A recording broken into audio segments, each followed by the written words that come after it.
He was trying to do it under the guise of the HEROES Act, which had the authority given to the president for people who had served in the military post 9/11. Well, that was not what he was doing. He was just giving a blanket amnesty for people and their student loans. Essentially, it was a vote buying scheme is what it was. And it was incredibly unpopular with both Democrats and Republicans. A big week at the Supreme Court, which has now issued 3 major decisions over 2 days. This morning, the justices ruled in a major blow to President Biden that he does not have the authority to wipe out billions of American student loan debt.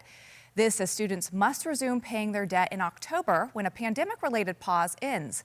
In a separate ruling, the court decided that a web designer could not be compelled to build a website celebrating same-sex marriages. These rulings, of course, come after yesterday's landmark decision striking down the use of race in college admissions. We're joined now by former Arkansas Governor Mike Huckabee, who's also the host of Huckabee right here on TBN. Governor, welcome to the show. Always good to see you.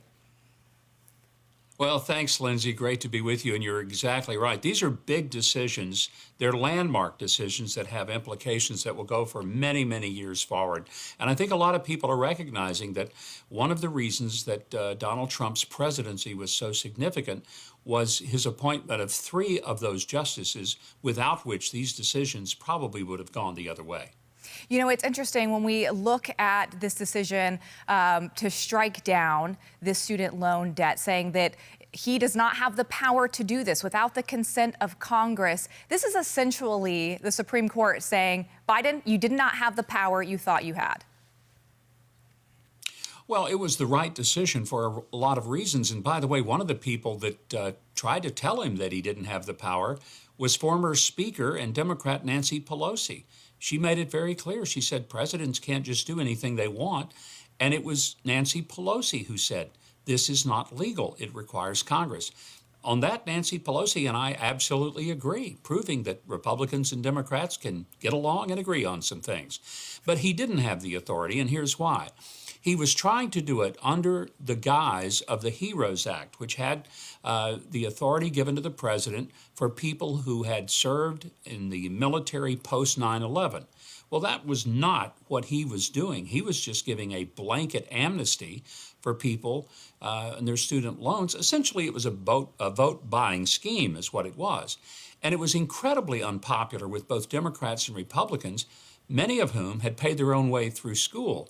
I myself looked at it and said, wait a minute, I went to school, paid my own way, worked 40 hours a week, carried 20 hours a semester to get through, and suddenly I feel like a chump. Why didn't I just wait and let Uncle Sugar pay this off? And I think there were a lot of people who didn't even get to go to college because they couldn't afford it, and they think, okay, now I'm paying for the people who went to a school they couldn't afford.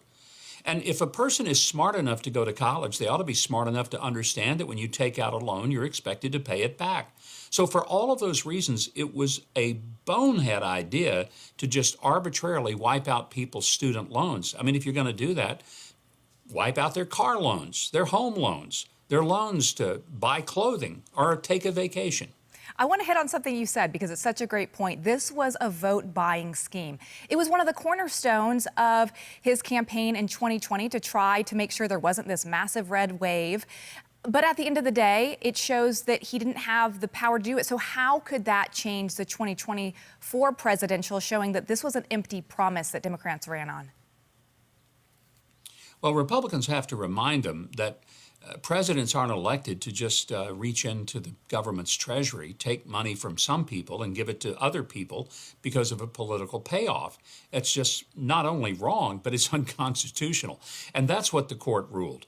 So it's kind of good to see that the Supreme Court is actually reading and following the Constitution, which is the purpose and really the only purpose of having a Supreme Court, to make sure that the actions of government and the laws that are passed are consistent with the fundamental document of our government, which is the Constitution.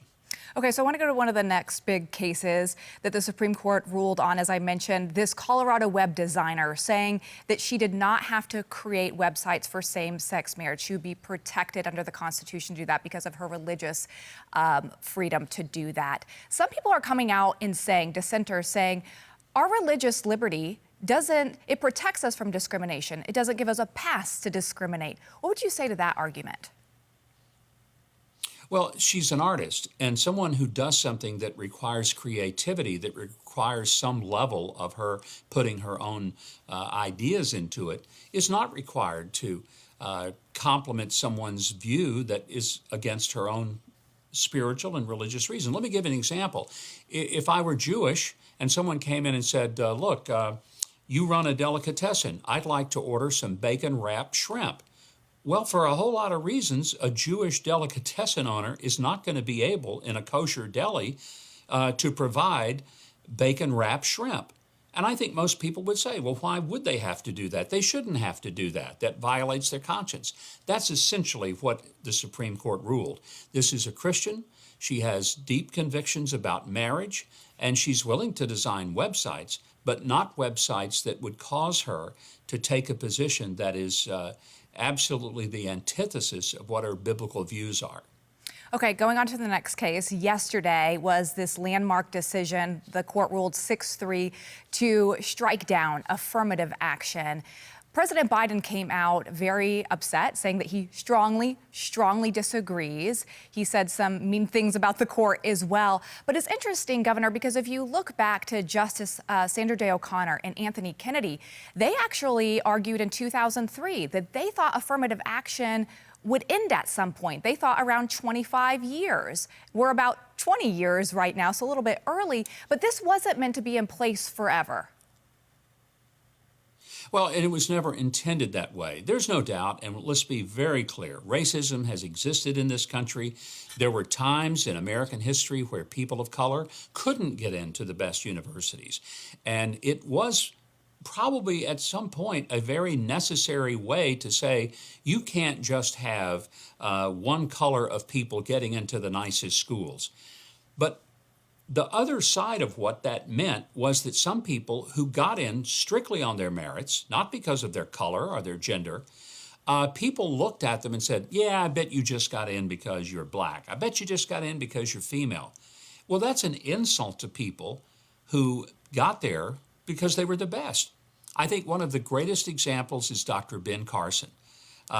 Without argument, the world's greatest pediatric neurosurgeon ever. Ben Carson grew up as poor and as black as a kid could, but he overcame all of the obstacles. He went on to become this renowned and celebrated neurosurgeon, and nobody can say that, well, he really wasn't that good, but they just needed a black to fill the slot. No, he's the best there's ever been, and it had nothing to do with him being black or having grown up impoverished.